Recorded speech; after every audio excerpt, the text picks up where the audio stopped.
Welcome to my YouTube channel Pankaj Shah और आप हैं अपने पंकज सर के साथ। गाइस, पाइथन फॉर बिगिनर्स की सीरीज़ में आज आप सीखेंगे कोडिंग इन पाइथन। इससे पहले के पाइथन के वीडियो में मैंने आपको सिखाया था कि पाइथन को आप अपने कंप्यूटर या लैपटॉप में किस तरह से डाउनलोड और इंस्टॉल कर सकते हैं। अगर आपने अभी तक मेरा वो वीडियो नहीं देखा है तो ऊपर आई बटन में मैं उसका लिंक दे रहा हूँ, जाके पहले उस वीडियो को देखिए और इस वीडियो के नीचे डिस्क्रिप्शन बॉक्स में भी मैं उस वीडियो का लिंक दे दूंगा, तो उस वीडियो को जाके ज़रूर देखिए और सबसे पहले Python as per your computer operating system आप इंस्टॉल करना सीखिए। आज आप सीखेंगे कि पाइथन में किस तरह से कोडिंग करनी है। Python is a case sensitive language, यानी कि पाइथन में जो भी कमांड्स या फंक्शंस होते हैं वो कैपिटल या स्मॉल दोनों में अलग अलग होते हैं। यानी कि फंक्शंस या कमांड हमेशा हम स्मॉल लेटर्स में ही लिखेंगे। यानी कि अगर आप जब भी पाइथन की कोडिंग कर रहे हैं तो आपको अपने कीबोर्ड से कैप्स लॉक को हमेशा बंद करना है। ठीक है, चलिए अब शुरू करते हैं हम लोग पाइथन का सबसे पहला इनबिल्ट फंक्शन या कमांड।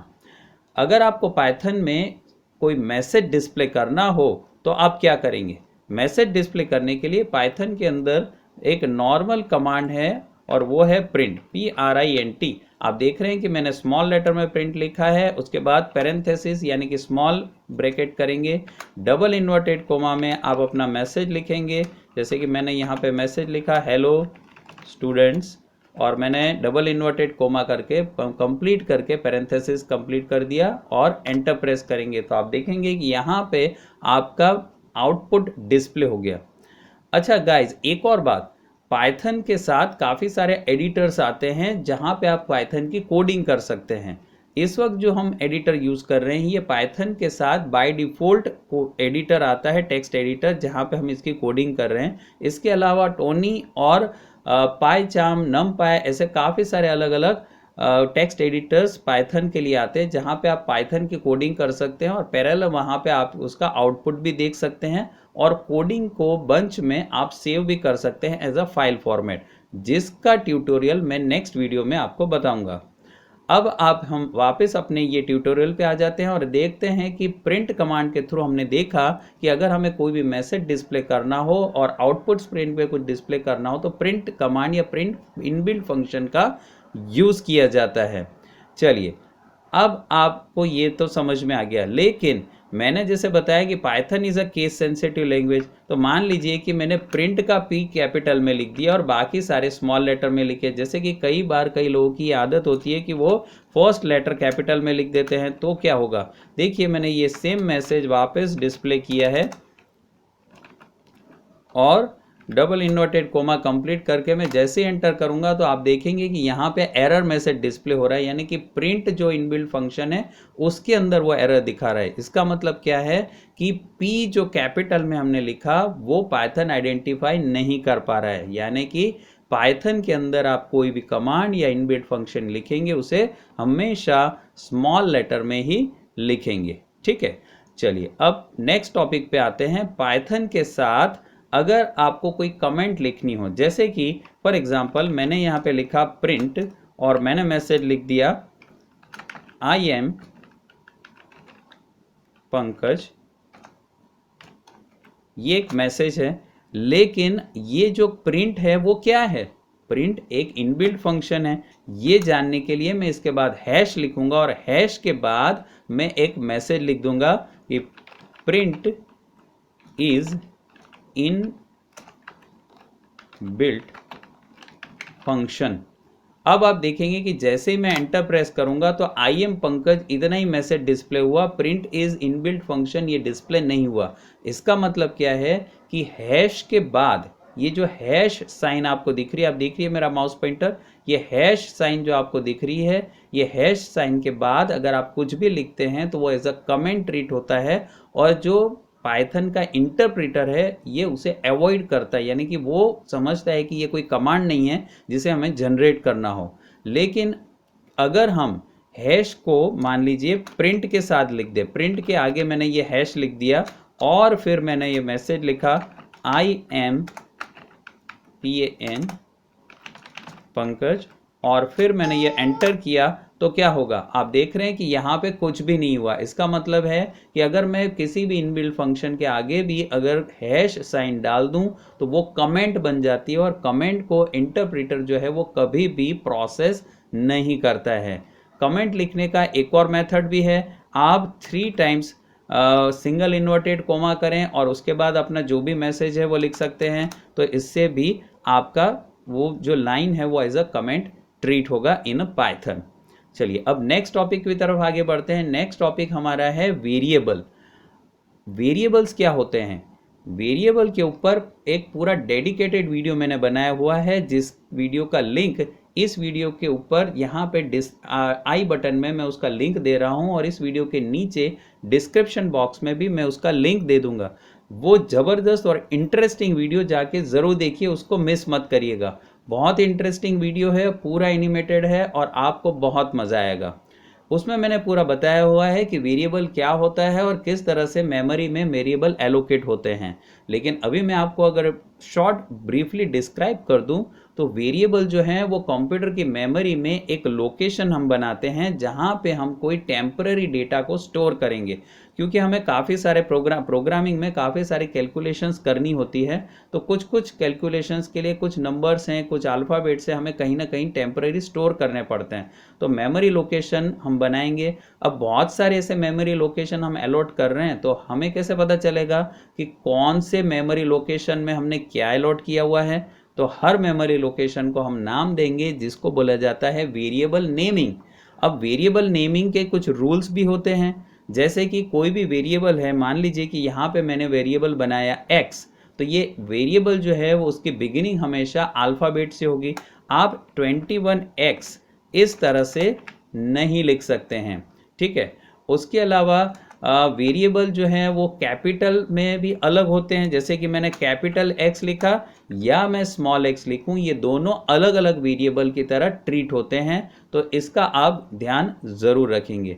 अब देखिए कि वेरिएबल में मैं वैल्यू असाइन कर रहा हूँ, जैसे कि वेरिएबल में आफ्टर ऑल क्यों बना रहा हूँ, क्योंकि मुझे वहाँ पे कुछ डेटा स्टोर करना है। तो वेरिएबल में मैंने एक वैल्यू असाइन की, जैसे कि x नाम का एक वेरिएबल है जिसमें मैंने वैल्यू असाइन की x इक्वल टू 10। ये वैसा ही है जैसे आप मैथमेटिक्स में लिखते हैं a इक्वल टू 5, बस एग्जैक्टली वैसे ही यहाँ पे उसी चीज़ को यहाँ पे हम वेरिएबल बनेंगे। तो यहाँ पे हमने x की वैल्यू डाल दी 10 और हम एंटर प्रेस करेंगे। तो अभी आप जैसे ही एंटर प्रेस करेंगे ये कंफर्म हो गया कि यूज़र ने यानी कि हमने बता दिया कि x की वैल्यू 10 हो गई। अब हम एक और वेरिएबल डिक्लेयर कर देते हैं y इक्वल टू मैंने लिख दिया 11 और एंटर कर दिया। आप देख रहे हैं कि यहाँ पे दो वेरिएबल असाइन हो गए और डिक्लेयर भी हो गए, उसकी वैल्यू असाइन होगी 10 एंड 11। तो इस तरह से हमने वेरिएबल डिक्लेयर कर दिए।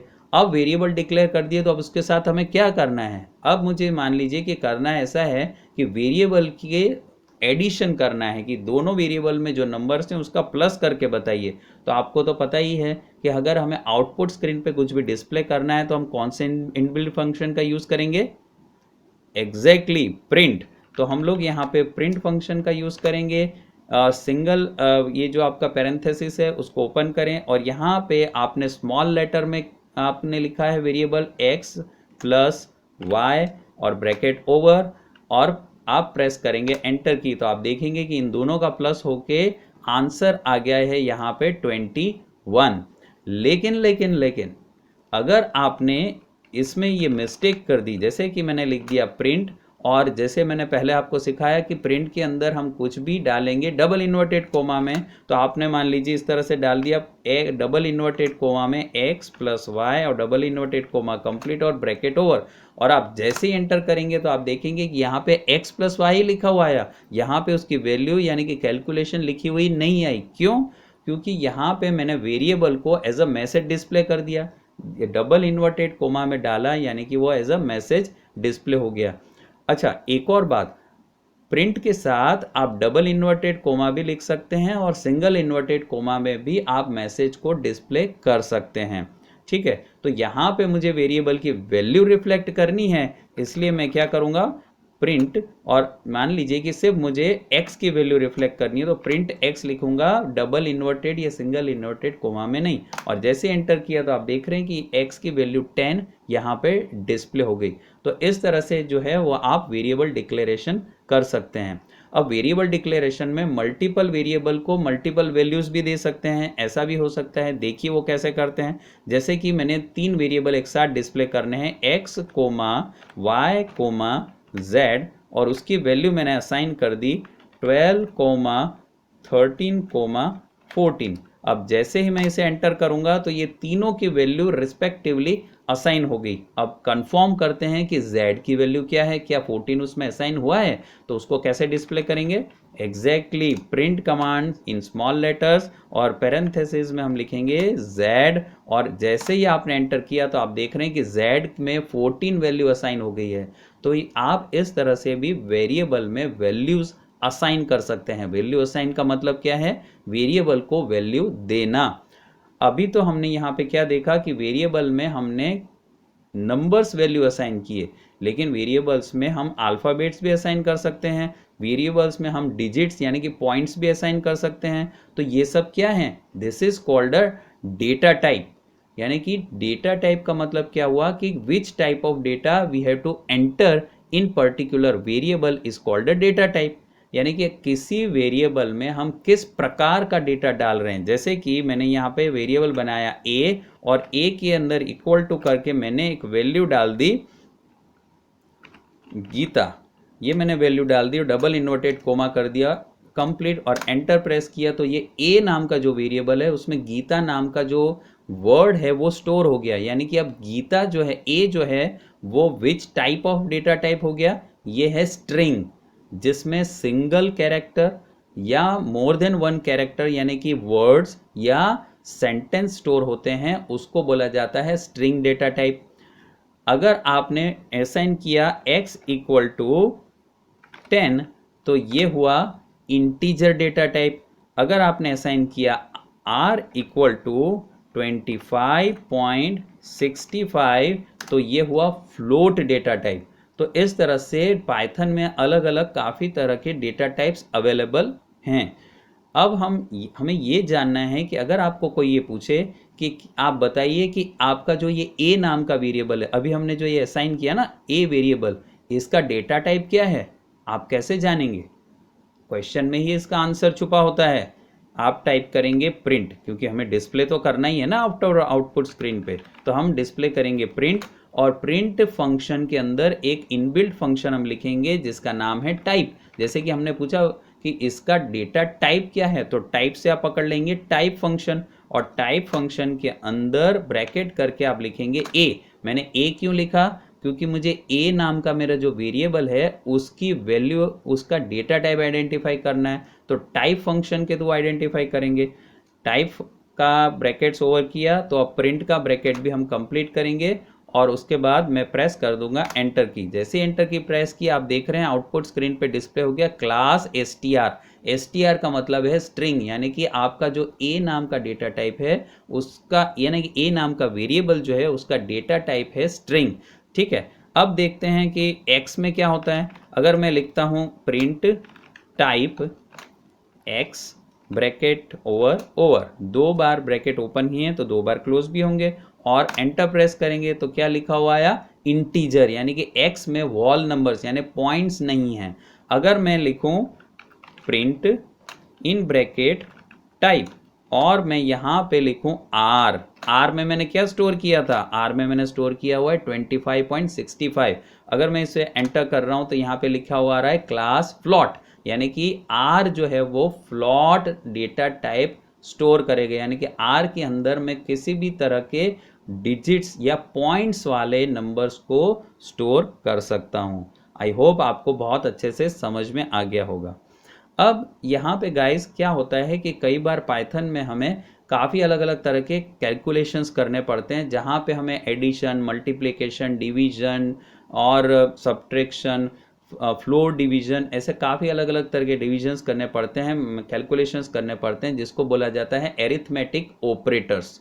तो आइए देखते हैं कि एरिथमेटिक ऑपरेटर्स क्या होते हैं और उसका यूज़ कैसे किया जाता है। तो ये बहुत ही सिंपल है, मैथमेटिक्स में आपने सीखा ही होगा, addition, multiplication, division, subtraction, exact वही चीज़ है, वही सिंबल को हमें यूज़ करना है जो आपके कीबोर्ड पे अवेलेबल है।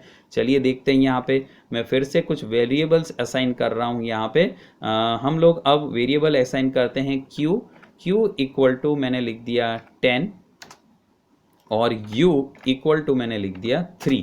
तो q और u ऐसे दो वेरिएबल मैंने असाइन कर लिए। अब मुझे q और u को एडिशन करना है, तो मैं यहाँ पे आउटपुट स्क्रीन डिस्प्ले करना है, तो बस क्या लिखेंगे, print q, exactly q plus u। अब आप होशियार हो गए हैं, अब आपको बहुत समझ में आ रहा है पाइथन के बारे में। और एंटर प्रेस करेंगे तो यहाँ पे आप देख रहे हैं कि 13 आंसर डिस्प्ले हो गया।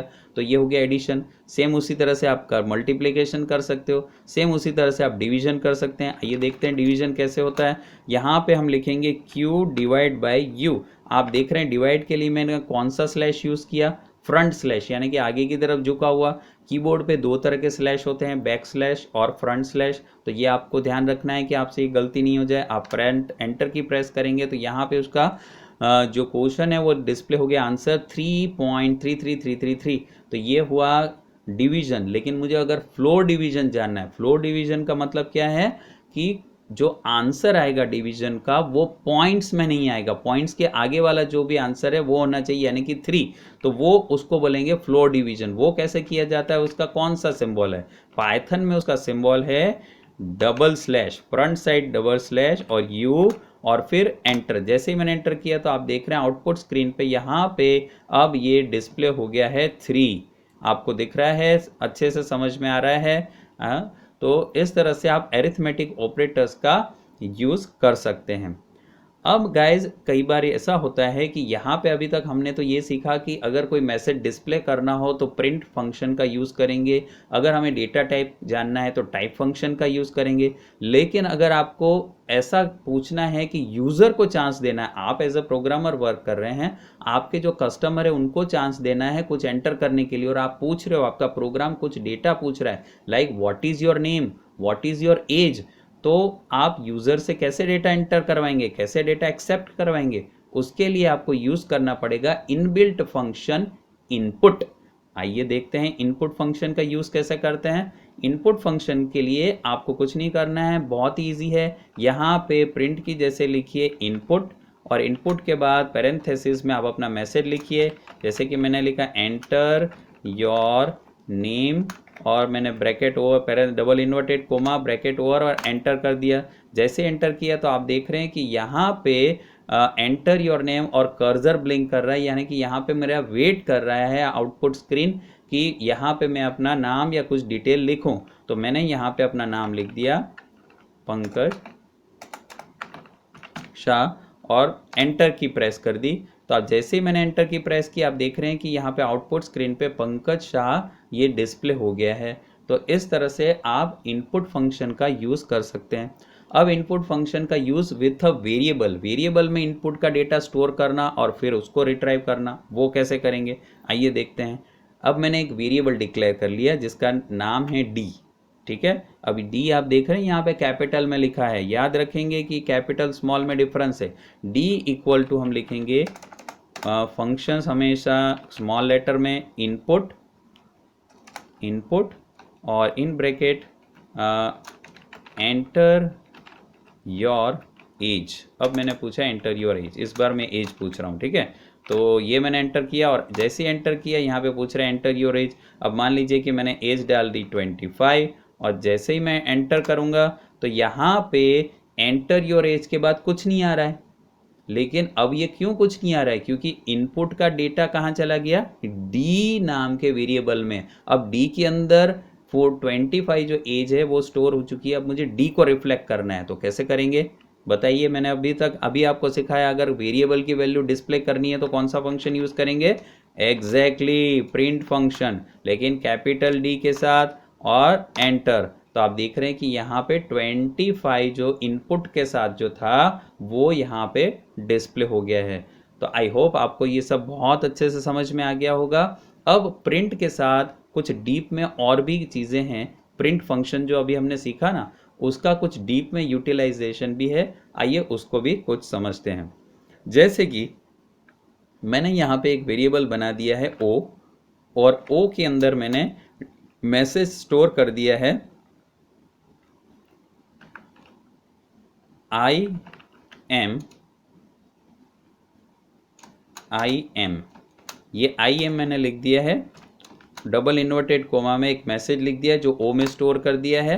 अब मैं चाहता हूं कि एक मैसेज लिखूं और उसके साथ इसको मर्ज करूं, तो यहाँ पे मैंने लिख दिया है प्रिंट, प्रिंट के साथ डबल इन्वर्टेड कोमा में लिख दिया मैंने ओ,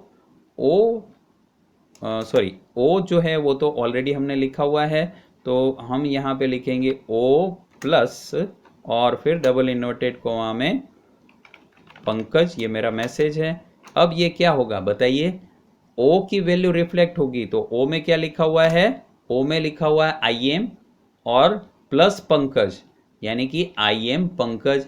इस तरह से आप प्रिंट में वेरिएबल के साथ मैसेज डिस्प्ले कर सकते हैं। आई होप आपको ये बहुत अच्छे से समझ में आ रहा होगा कि मैं यहाँ पे आपको क्या बताने जा रहा हूँ। ठीक है, चलिए, अगर आप प्रिंट के अंदर मान लीजिए कि मैंने एक वेरिएबल बनाया t और t की वैल्यू डाल दी 5, एक और वेरिएबल बनाया मैंने i और i की वैल्यू डाल दी 6, ऐसे दो इंटीजर मैंने डाल दिए हैं। अब अगर मैं प्रिंट के अंदर इसको डिस्प्ले करना चाहूँ, जैसे कि मैंने पहले भी बताया था कि अगर मैं यहाँ पे डबल इन्वर्टेड कोमा में t प्लस आई ऐसा लिख दिया मैंने, तो ये एग्जैक्टली उस t प्लस आई ही डिस्प्ले होगा। तो ये मैंने पहले भी आपको बताया कि डबल इन्वर्टेड कोमा में वेरिएबल की वैल्यू रिफ्लेक्ट नहीं होगी, तो उसके लिए तो आपको क्या करना पड़ेगा, उसके लिए आपको नॉर्मल प्रिंट के अंदर क्या करना है, प्रिंट के अंदर आपको t प्लस आई इस तरह से लिखना है विदाउट सिंगल और डबल इन्वर्टेड कोमा, और एंटर करेंगे तो उसका जो भी वैल्यू है वो रिफ्लेक्ट होगा। तो आई होप आपको ये सारी चीज़ें समझ में आ गई होंगी। आज के इस वीडियो में हमने देखा प्रिंट कमांड जो डिस्प्ले आउटपुट स्क्रीन पे डिस्प्ले करने के लिए यूज़ होता है, variable declaration, comments, data types, inbuilt function input और कुछ प्रिंट के डीप में और यूजेस मैंने आपको बताया। टाइप फंक्शन हमने देखा जिसमें हम किसी भी तरह के डेटा टाइप्स को आइडेंटिफाई कर सकते हैं। आई होप आपको ये सब कुछ बहुत अच्छे से समझ में आ गया होगा। अगर आपको अभी भी कोई डाउट है तो इस वीडियो के नीचे कमेंट बॉक्स में आके कमेंट करिए, मैं उसका रिप्लाई दूंगा। अगर आपको ये वीडियो यूज़फुल लगा और बहुत पसंद आया तो इस वीडियो के नीचे दिए गए थंब सिंबल यानी कि लाइक बटन पे क्लिक करें और इस वीडियो को ज़्यादा से ज़्यादा अपने जानने वाले लोगों के पास पहुँचाएँ ताकि वो भी पाइथन सीख सके। और अभी तक आप इस चैनल के फैमिली के मेंबर्स नहीं बने हैं तो इस वीडियो के नीचे एक रेड कलर का सब्सक्राइब बटन दिखेगा, उस पर क्लिक करिए और पास वाले बेल आइकॉन में ऑल ऑप्शन पे क्लिक करना मत भूलिएगा ताकि मेरे नेक्स्ट वीडियो के सारे नोटिफिकेशन सबसे पहले आपको मिले। तो आज के लिए बस इतना ही। That's all for today's class. Good bye and have a nice day.